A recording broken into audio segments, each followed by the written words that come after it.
We are live. Thank you, Fiona, for joining me today. So I actually can't wait to hear your journey. And I'm sure everybody's interested in hearing this Sex and the Shy Girl. So tell us more about this.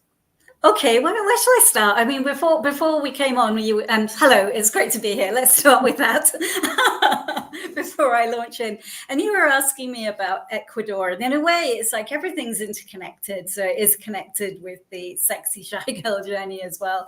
And so I basically had my life collapse during COVID. I mean, I've had various sort of life collapses, but that was the last one, and I had a business where I was teaching self-development in person, and it just literally went overnight, as happened for a lot of people.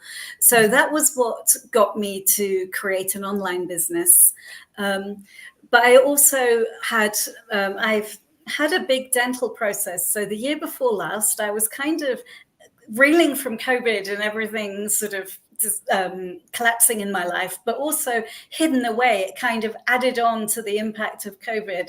And at the end of it, it was like, you know what, I need to do something completely different. And I'd been kind of hidden away with COVID and hidden away with teeth things. And I was like, let me go somewhere which is going to be fun and vibrant. And I just Googled and I went to Colombia. Basically, I lived Oh my in Colombia. goodness, that is just insane, isn't it? And you know, I say this all the time. The world was paused for us all to reevaluate our lives. Yes. And how we come out is just in a different way.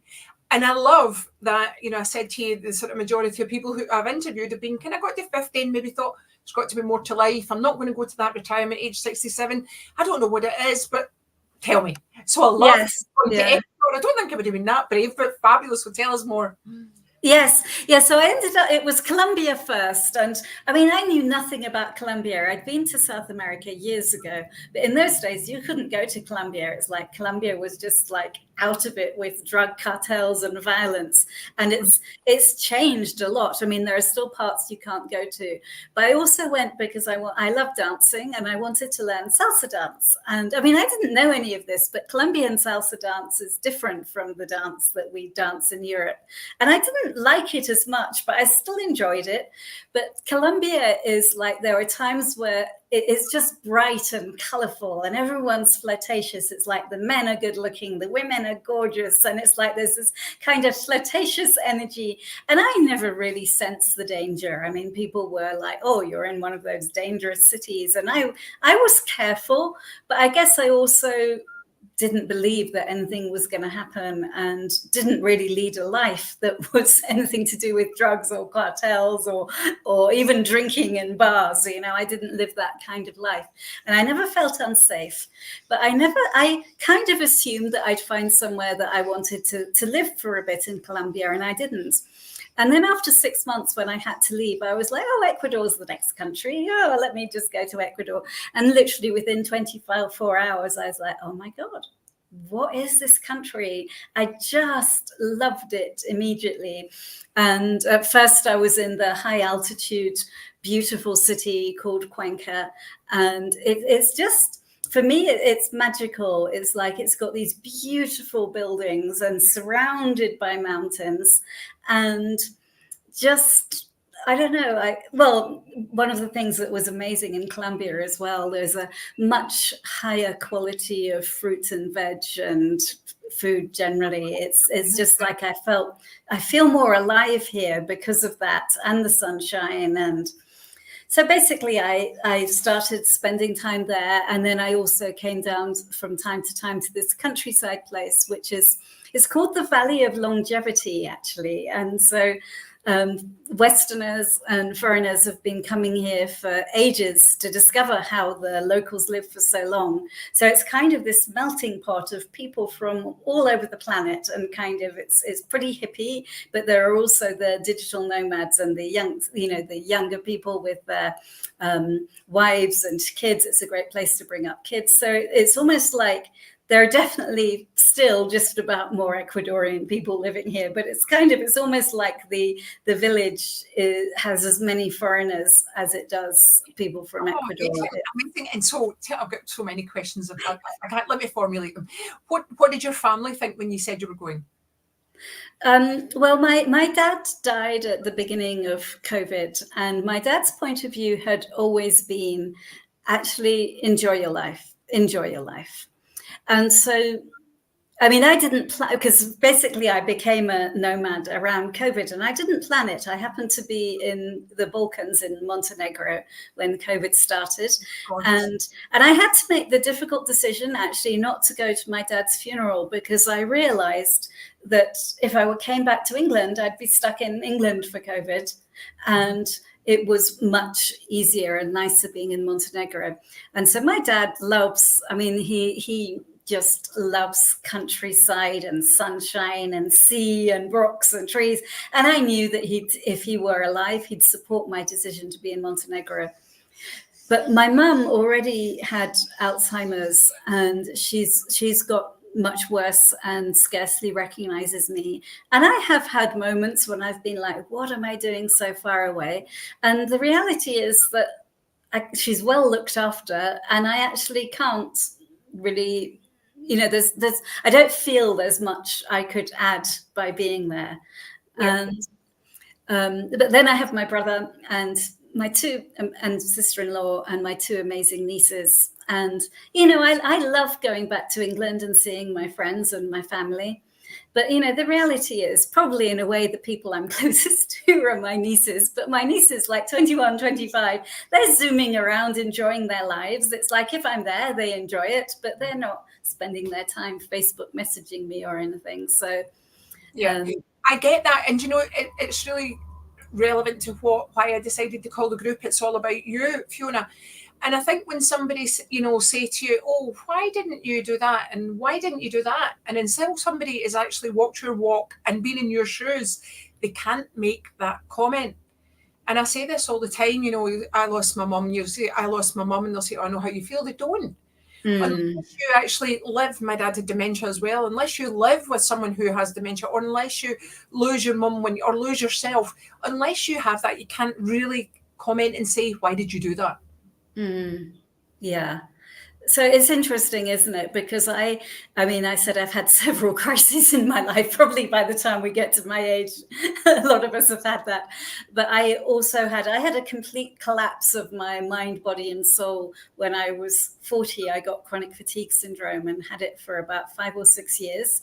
And it's like this whole journey that I've been on. I just see that if I don't live a life where I'm happy, it's like I could be unhappy in England, sort of seeing my mum and her not really seeing me.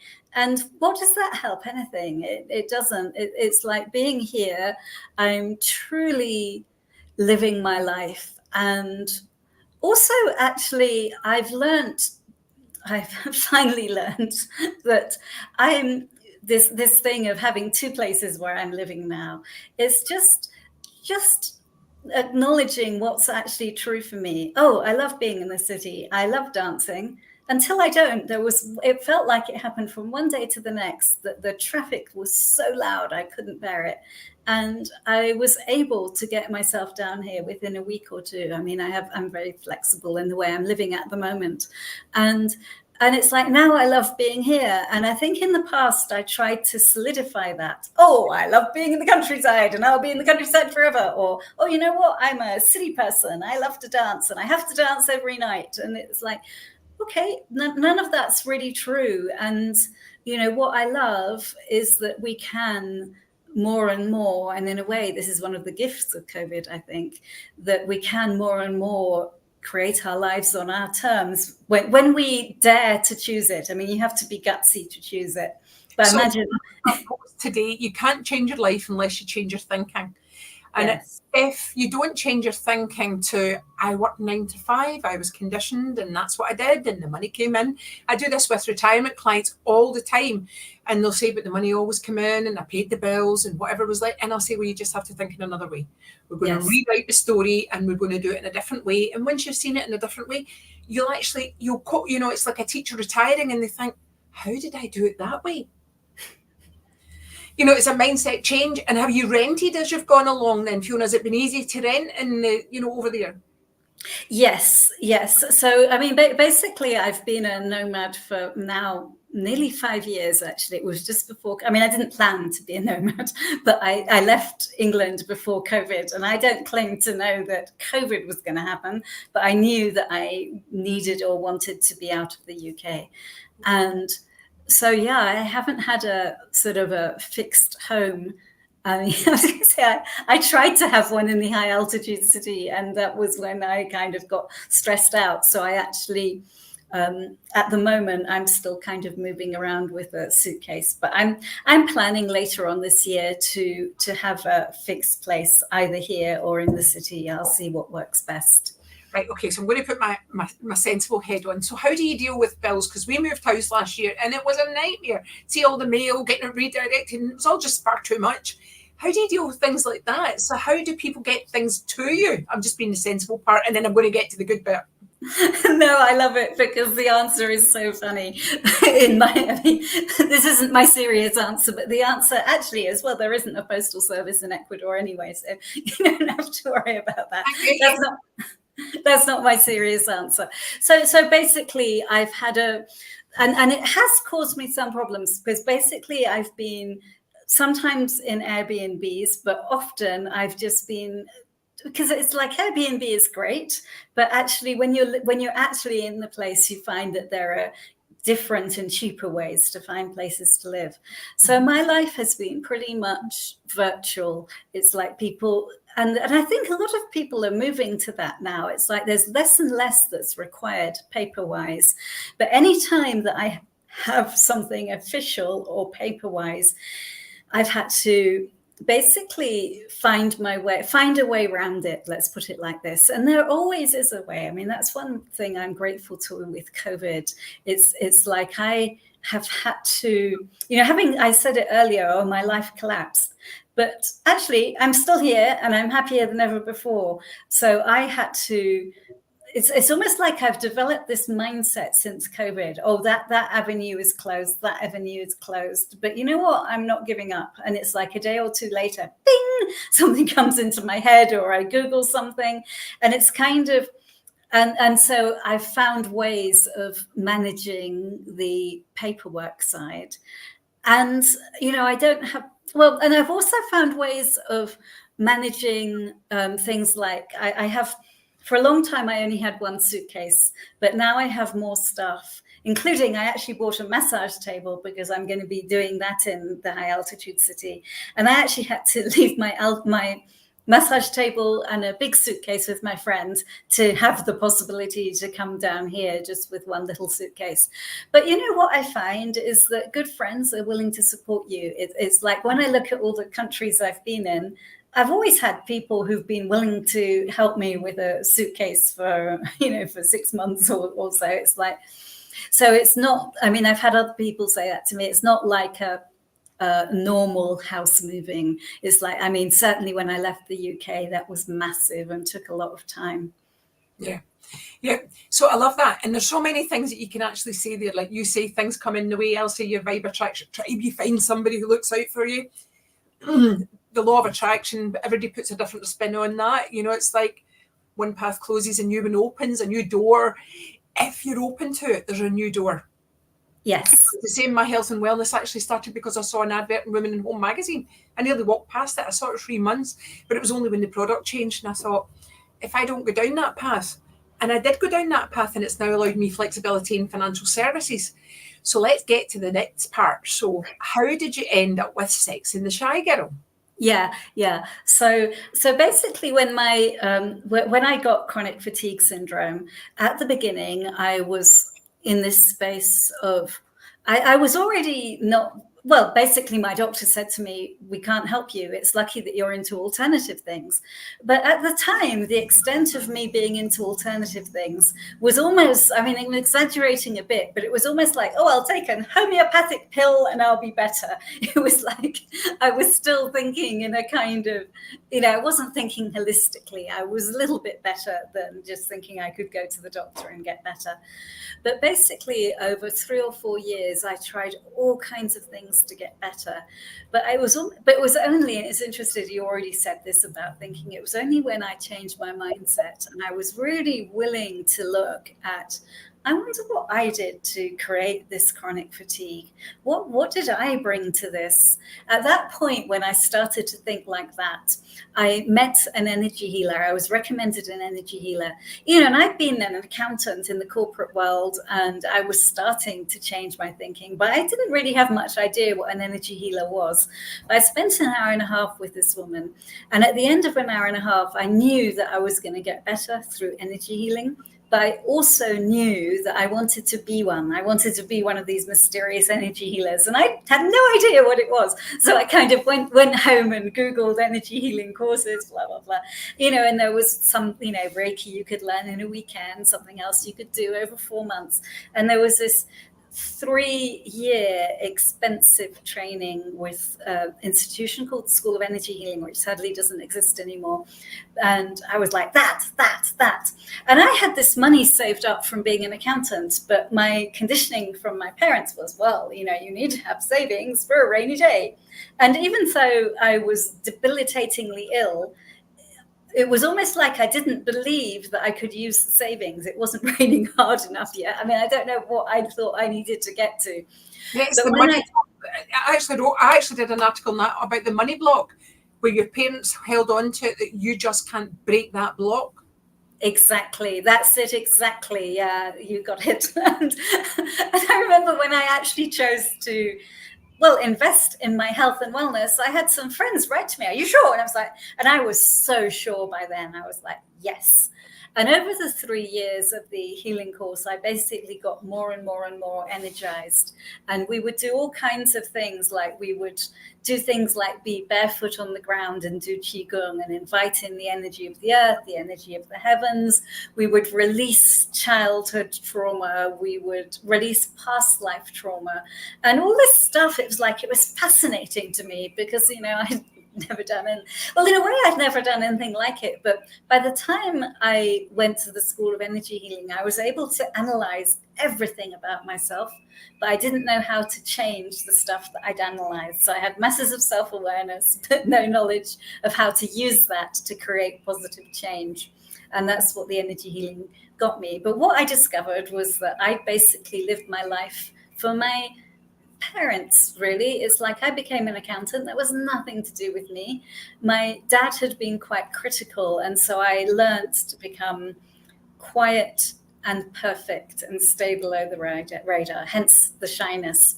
So I was shy in every aspect of my life, and that was, well, when you're not being you, it takes a lot of energy to contain yourself. It takes a lot of energy to be shy when, as you see, I can't actually speak. So it takes a lot of energy, and hence the chronic fatigue. But what happened was that my energy started to rise and rise. I started to be able to express myself more. But what also started to happen was I started to discover that I loved singing and dancing. And from there, it was a kind of the next step to explore sexuality. Because if people are like, oh, sex is so kind of different from everything else in our lives. And I was like, no, actually, as my energy started rising, it's like it includes sexual energy. And it was a logical next step. It's not as though I sort of out of nowhere became a sexological body worker.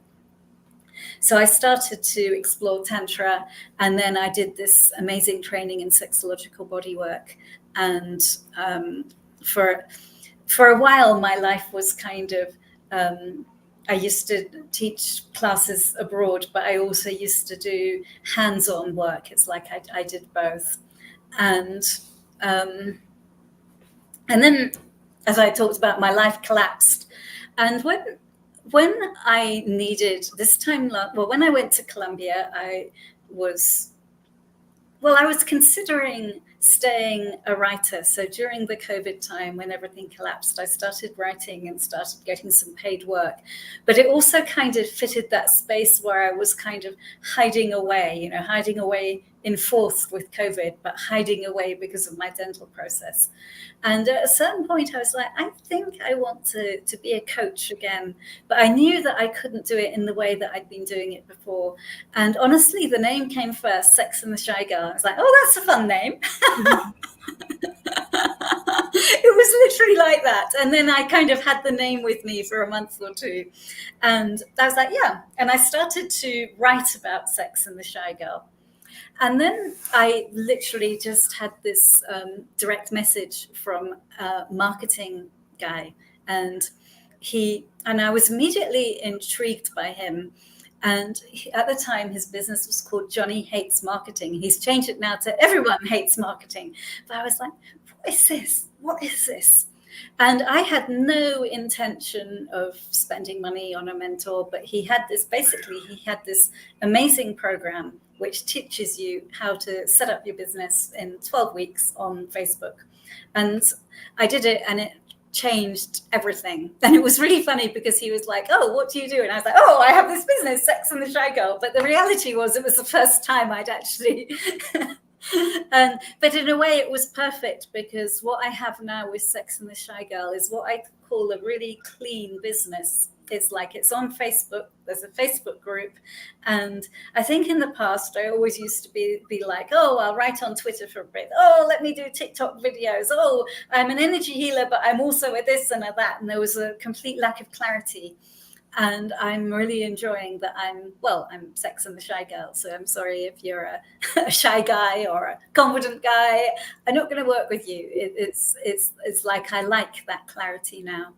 Oh, I love that. Do you know, and it's funny actually, because everybody I've interviewed has said I've met for a reason. There's so many similarities here. I got to 40 and I lost myself. I had been ill when I was 30, and then 38, then early menopause, lost my mum when I was 14. I had a 3-year-old, and I lost myself. And from then, this is where my journey started. So I love what you're saying. And I also wrote an ebook, and it's called Growing Up with Freckles in My Nose. And you know, I don't even know whether it's named right, but at that time, that is what I wanted to call it, because that was me growing up with freckles in my nose and how I felt about people looking at me, you know, red hair, shy girl. So it's funny how that name just jumps out, isn't it? And you think, yes, I love that name that you chose. But it is getting clarity, and that is one of the biggest things. So I work with a lot of coaches with Forever Living, and I work with a lot of coaches, and that's one of the things that they talk about. You need to niche, and you need to niche, and you need to niche, because the world is so big and there's so much noise and so many people out there. Talking to everybody won't work, but talking to the people that you need to speak to actually does work. Yes, yeah. And it's funny because when I was doing my in-person classes, I had a sex class as well as other. I had a lot of classes around shyness and speaking up, and then I had the sex class too. But actually, I had a lot of shy girls come to the sex class, which probably was why this came into my head. But I think a year ago when I started, I assumed that I'd be working with 20 and 30 somethings who were like me, just shy from their upbringing, I guess is the best way to put it. It's like I learned to become shy to stay safe in my family, and I do have some ladies of that age, but what I also have is women in their 40s, 50s, and 60s who have become what I call suddenly single. And so some of them have been widowed actually, but more commonly, they've been in a relationship that they just thought would last their whole lives. Because I guess we think that, of course, we think that when we get married. And then for whatever reason, it doesn't, and it hasn't. But they're in this space of, how can I go into the sex and dating world again now? It's like, this is however many decades later. I have no idea how it works. Do I want to be online? Do I, and but then it's like, oh, I wasn't shy when I was, 23 and have what I now consider a perfect body. I didn't think it was perfect then, but I'd be happy to have it now. Very happy. And we've all done that, haven't we? We've all done that. Yes. Yeah, it's very funny because it's like I had a very beautiful body when I was younger, and I just didn't love her. I hated her. I judged her. And you grew up with this. I actually grew up with this fat head because I didn't grow till I was 5'11", and then I kind of shot up, and I'm 4 stone lighter than what I was. But you still had that head. So it is actually just appreciating it. But one of the things that's interesting there is, they forget that the men have actually got older as well, and they don't have the perfect bodies either. It's, you know what's funny, being in Ecuador, it's like the high altitude city particularly is kind of retirement city. So it's kind of like, you know, sort of going on dates, and it's like there are so many single people around my age there. And yeah, of course, it's, yeah. Well, do you know, it's strange because we go to an area called La Cala, and this man, really good looking man, put a post on. And La Cala, when what we've kind of seen is it's maybe people semi-retiring and retiring over there. And he said, I am available for coffee dates, dancing, and such. Well, I can tell you there were something like 150 people. Oh, I'm available. I'm available. I'm available. Yes. Just because he was a good looking man. Well, it's quite fun for me because I feel like because it's like I had such a sort of non-sexy time during COVID and my teeth thing. It's quite fun to, you know. Oh, well, you're having fun, and I'm sure you have inspired somebody. So you've got a Facebook group. Have you got a website? I'll put the contact details if you give me it, and I'll put it on as well, because yes. So the main place where things happen is the Sex and the Shy Girl Facebook group, and so that's a ladies only space where it's basically a space where you can feel safe to ask your questions, but where I'm in there every day and I'm asking different questions to basically raise awareness about what's going on in our heads around sex. And it's interesting because a lot of the women who come in are shy, and a lot of women don't actually answer the questions much.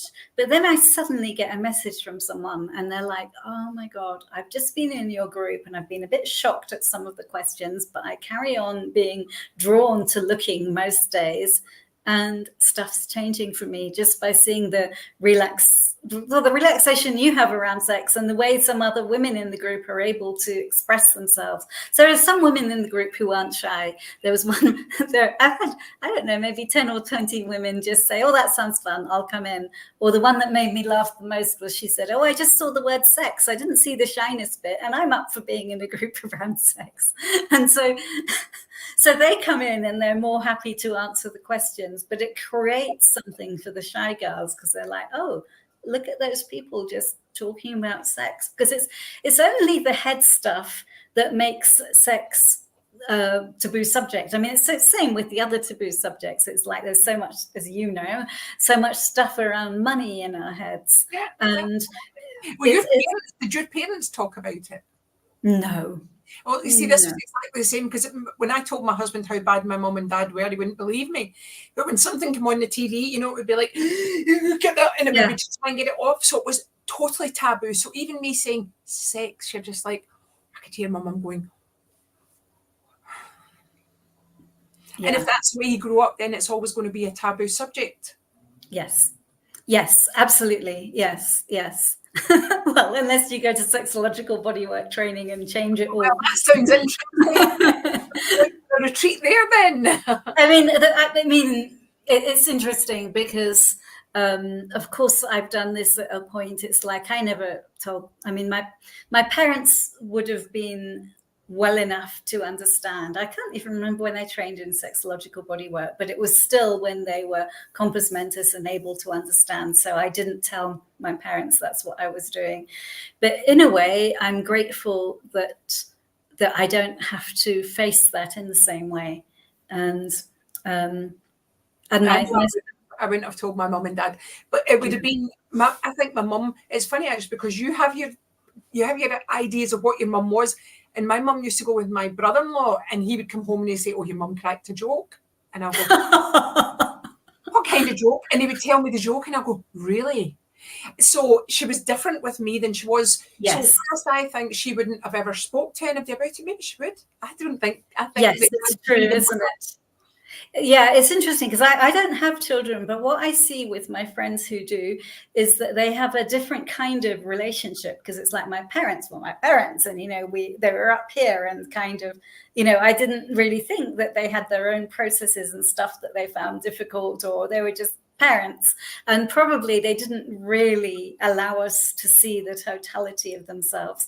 Whereas I see with my friends, it's like they're so open and vulnerable with their kids, but also it's like they're open to their kids knowing more about stuff than they know. And that was completely not, I mean, my mum was to her, well, both my parents just thought that they knew more because they were the parents. And I see that that's totally changed.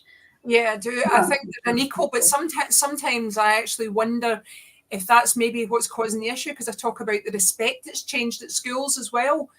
And maybe there has to be a part of they're the teacher, you're the parent, they're the child. I don't know. You know, I think, I mean, it's changed. I mean, this is my total no experience of parenting in this lifetime comment, but I think there needs to be both. It's like I've seen that where parents just are so friendly with their kids that they don't have any respect and they don't have any way of enforcing anything with them. So that's going too far. But I think that kind of blind view that you're better because you're the parent is really damaging, actually. Yeah, I think even more so the way the world is just now, you know, we're going to go into another subject, but teachers not being able to help, you know, and enforce anything with kids just now, all of that, you know, so if there's no one can actually say, don't do that, where are we going to go? Yeah, you're right. We've gone in different directions. So I was just saying the Facebook group is where it all happens. So, so if you do feel to any degree shy and this interests you, then just go to the group and ask to join. Perfect. So I'm going to get you to give me the yes. you know, details of the group, and I'll add it on here. And do you know, it was lovely to chat to you, Fiona, and I can't wait to see the next part of your journey, because I do, one of the things that I love is when a woman takes a chance. Can you believe, you talked about people in divorce and things, 77% of people have started a side project, but reason 46% of women have walked away without their pension rights during divorce. Oh. So yes, they've thought there's more I could do, maybe I'll do that, what if I do that? But they walked away without their pension rights. Yes. Yeah. It's really, well, it's interesting, isn't it? The whole thing about money and carriage, because in the end, I've actually made, having had this sort of accounting career with money coming in, I've had to make some quite brave decisions about finance, because I've been like, look, I could stay safe and have more money in the bank and spend it and be miserable, or I can take what a lot of people would think was a really courageous step financially as well. But it's like, for me, unless I'm happy, I can't make money come in anyway. It's like, I know that about myself. See, I have this conversation with everybody because as a financial advisor, I've lost 6 friends to cancer and 5 of my close friends have got it. So I have a different view of my colleague. He has only lost 1 parent at 86. So when I say to my clients, life's for living, if you want to go to Ecuador, go to Ecuador. And he'll say, but you've got to live till, and I'll say, live till when? Because those 6 people never even get their state pension. You know, so I always talk about tomorrow's not guaranteed. Yes. And also maybe have 3 incomes, or have, you know, a wee bit just for that rainy day. But when is the rainy day? Exactly. Oh, it's so fun to talk to you. It's like, I love that you're living your life to the full, and that is the most important thing. Life is for living. It is the most important thing. It is. Yeah. Fiona, thank you so much. And I'm going to put the information in, and all the very best, and stay safe.